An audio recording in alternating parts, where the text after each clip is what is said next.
कार्तिक महामहत्तम 32वां अध्याय। हरे कृष्णा, राधे राधे। कल हमने कार्तिक महामहत्तम के 31वें अध्याय में ध्वजारोपण का महत्व जाना। आज इस अध्याय में हम कार्तिक व्रत की उद्यापन विधि को सुनेंगे। शुरू करते हैं। मुझे सहारा है तेरा, सब जग के पालनहार, कार्तिक मास के महत्तम का 32वां विस्तार। राजा पृथु कहने लगे, हे नारद जी, अब आप कृपया करके कार्तिक व्रत का उद्यापन विधि सहित कहिए। तब नारद जी कहने लगे, अब मैं कार्तिक व्रत के उद्यापन का वर्णन करता हूँ, जो सब पापों पर नाश करने वाला है।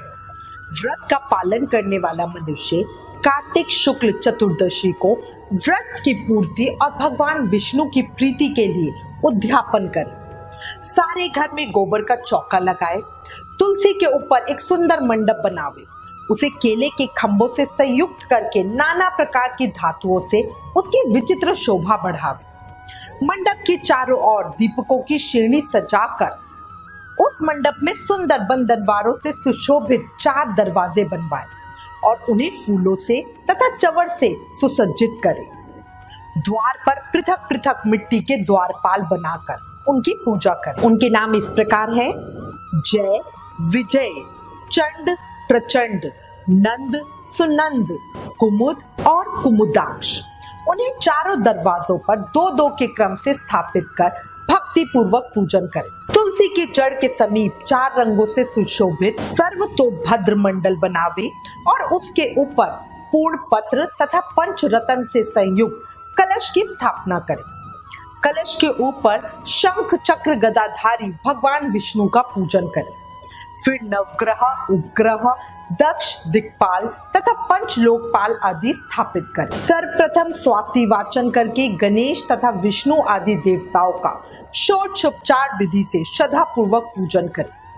भगवान को सुंदर पीले रंग के रेशमी वस्त्र पहनाए, फिर शैया दान करें। ब्राह्मणों को भोजन कराएं, गौ की पूजा करके गौदान करें। भक्ति पूर्वक उस तिथि में उपवास करें तथा रात्रि में गीत, वाद्य, कीर्तन आदि मंगलमय आयोजनों के साथ जागरण करें। जो भगवान विष्णु के लिए जागरण करते समय भक्ति पूर्वक भागवत संबंधी पदों का ज्ञान करते हैं, वे सैकड़ों जन्मों की पाप राशि से मुक्त हो जाते हैं। जो मनुष्य भगवान के निमित्त जागरण करके रात्रि भर भगवान का कीर्तन करते हैं, उनको असंख्य गोदान का फल मिलता है। जो मनुष्य भगवान की मूर्ति के सामने नृत्य गायन करते हैं, उनके अनेक जन्मों के एकत्रित पाप नष्ट हो जाते हैं।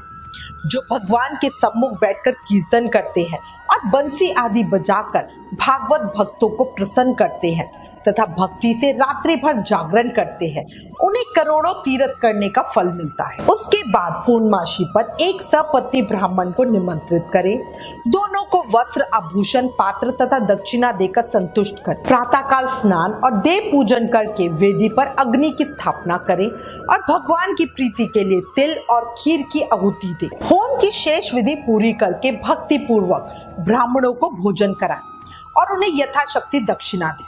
फिर उनसे इस प्रकार क्षमा प्रार्थना करें, आप सब लोगों की अनुकंपा से मुझ पर भगवान सदैव प्रसन्न रहे।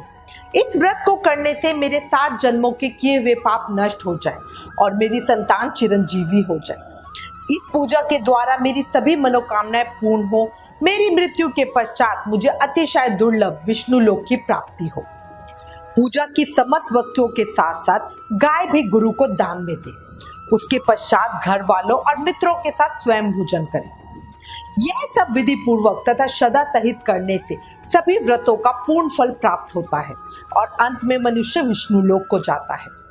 जो मनुष्य कार्तिक के व्रत को कहता, सुनता तथा देखता है, उसको भी व्रत करने के समान चौथे भाग का फल प्राप्त होता है। सूत जी कहते हैं, यदि किसी में उद्यापन की शक्ति ना हो तो ब्राह्मणों को भोजन करा दे।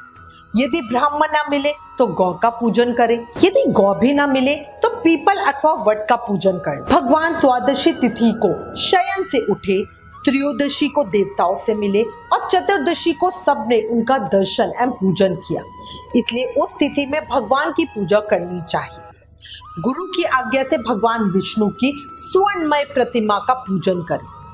इस पूर्णिमा को पुष्कर तीर्थ की यात्रा श्रेष्ठ मानी गई है। कार्तिक माह में इस विधि का पालन करना चाहिए। जो इस प्रकार कार्तिक के व्रत का पालन करते हैं वे धन्य और पूजनीय हैं। उन्हें उत्तम फल की प्राप्ति होती है। जो भगवान विष्णु की भक्ति में तत्पर हो कार्तिक में व्रत का पालन करते हैं उनके शरीर में स्थित सभी पाप तत्काल नष्ट हो जाते हैं। जो श्रद्धा पूर्वक कार्तिक के उद्यापन का महत्व सुनता है या सुनाता है वह भगवान विष्णु का सुजय प्राप्त करता है। कार्तिक महामहत्तम 32वां अध्याय समाप्तम। कल कार्तिक महात्म के अगले अध्याय को सुनेंगे।